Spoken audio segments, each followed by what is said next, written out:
Hello दोस्तों, आपका फिर से स्वागत है। आज हम पढ़ेंगे गुरुत्वाकर्षण से संबंधित नियम।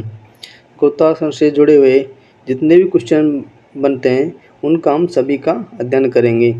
ये क्वेश्चन आने वाली रेलवे के exam, railway LP technician, NTPC group D तथा होने वाली SSC, CHSL, CGL, MTS exam के लिए भी ये महत्वपूर्ण साबित होंगे।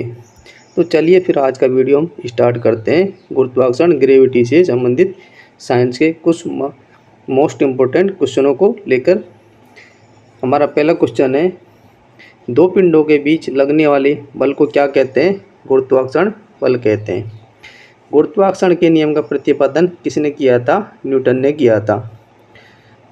न्यूटन ने इसका प्रतिपादन किया था। दो पिंड जिनके द्रव्यमान m1 m2 है, एक दूसरे से r दूरी पर स्थित है, तो न्यूटन के नियम के अनुसार उनके बीच लगने वाले आकर्षण बल का सूत्र क्या होगा? F बराबर G upon m1 m2 upon r square, जहाँ G सार्वत्रिक गुरुत्वाकर्षण नियतांक है।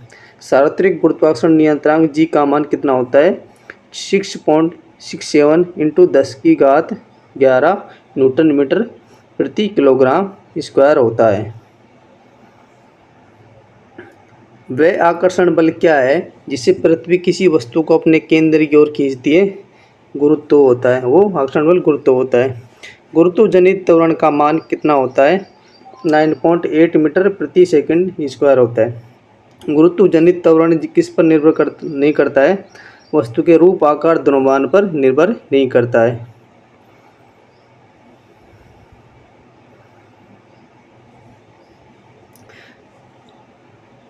पृथ्वी की सतह से ऊपर नीचे जाने पर G के मान पर क्या प्रभाव पड़ता है? G का मान घट जाता है। G का मान सबसे अधिक कहाँ होता है? ध्रुवों पर होता है। G का मान सबसे कम कहाँ होता है? ये विषुवत रेखा पर होता है। पृथ्वी की घूर्णन गति बढ़ने पर G के मान पर क्या प्रभाव पड़ता है? G का मान कम हो जाता है। पृथ्वी की घूर्णन गति घटने पर G के मान पर क्या प्रभाव पड़ता है? G का मान क्या हो जाता है? बढ़ जाता है। पृथ्वी घूर्णन गति घटने पर क्या हो जाता है? G का मान बढ़ जाता है। यदि पृथ्वी अपनी वर्तमान कोणीय चाल से 17 गुना अधिक चाल से घूमने लगे तो पृथ्वी रेखा पर रखी वस्तु का भार कितना हो जाएगा? 0 हो जाएगा। जब लिफ्ट ऊपर की ओर जाती है तो लिफ्ट में स्थिर पिंड का भार कैसा हो जाता है? बढ़ा हुआ प्रतीत होता है। जब लिफ्ट नीचे की ओर आती है तो लिफ्ट में स्थित पिंड का भार कैसा प्रतीत होता है? घटा हुआ प्रतीत होता है। जब लिफ्ट एक समान वेग से ऊपर या नीचे गति करती है तो लिफ्ट में स्थित पिंड के भार में क्या परिवर्तन होता है? कोई परिवर्तन नहीं होता है। यदि नीचे उतरते समय लिफ्ट की डोरी टूट जाए तो वह मुक्त पिंड की भांति नीचे गिरती है। ऐसी स्थिति में लिफ्ट में स्थिर पिंड का भार क्या होता है? ऐसी स्थिति में पिंड का भार क्या हो जाता है? 0 हो जाता है। ग्रहों की गति संबंधी नियम किस वैज्ञानिक ने दिए थे? ये केपलर ने दिए थे। किसने दिए थे? केपलर ने दिए थे।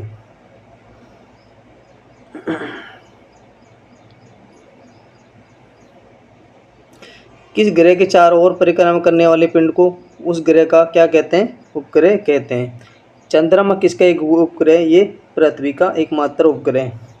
उपग्रह की कक्षीय चाल किस पर निर्भर करती है? पृथ्वी के तल से ऊंचाई पर निर्भर करती है। उपग्रह कक्षीय चाल किस पर निर्भर नहीं करती है?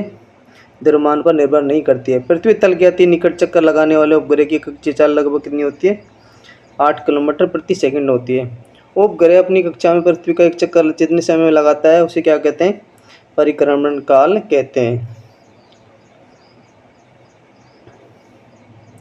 पृथ्वी का अति निकट चक्कर लगाने वाले उपग्रह का परिक्रमण काल कितना होता है? 1 घंटा 24 मिनट होता है। ऐसा उपग्रह जो पृथ्वी के अक्ष के लंबवत तल में पश्चिम से पूर्व की ओर पृथ्वी की परिक्रमा करता है, जिसका परिभ्रमण काल पृथ्वी के परिभ्रमण काल से 24 घंटे के बराबर होता है, क्या कहलाता है? भूस्थायी उपग्रह कहलाता है। भूस्थायी उपग्रह पृथ्वी तल से लगभग कितनी ऊंचाई पर रहकर पृथ्वी का परिक्रमण करता है?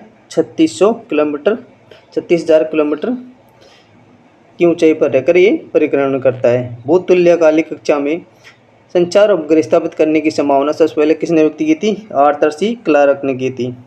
उस न्यूनतम वेग को क्या कहा जाता है जिसे किसी पिंड को पृथ्वी की सतह से ऊपर की ओर फेंके जाने पर गुरुत्वीय क्षेत्र का भार कर जाता है और पृथ्वी वापस नहीं आता है? उस न्यूनतम वेग को क्या कहा जाता है जिसे पिंड को पृथ्वी की सतह से ऊपर की ओर फेंके जाने पर वह गुरुत्वीय क्षेत्र को पार कर जाता है और पृथ्वी की सतह पर वापस नहीं आता है? उसको क्या कहा जाता है? पलायन वेग कहा जाता है। पलायन वेग कहा जाता है। क्या कहा जाता है? पलायन वेग कहा जाता है। पृथ्वी के लिए पलायन वेग का मान कितना होता है? 11.2 किलोमीटर प्रति सेकंड होता है। पलायन वेग कक्षीय वेग का कितना गुना होता है? √2 गुना होता है।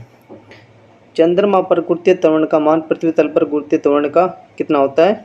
1/6 होता है। फ्रेंड्स, ये थी आज ग्रेविटी गुरुत्वाकर्षण से संबंधित छोटी सी क्लास, जिसमें जो गुरुत्वाकर्षण से संबंधित मोस्ट इम्पोर्टेंट क्वेश्चनों को हमने आज अध्ययन किया। कल ऐसे ही टॉपिक को लेकर हम फिर हाजिर होंगे। तब तक के लिए धन्यवाद और चैनल को सब्सक्राइब करना ना भूलें।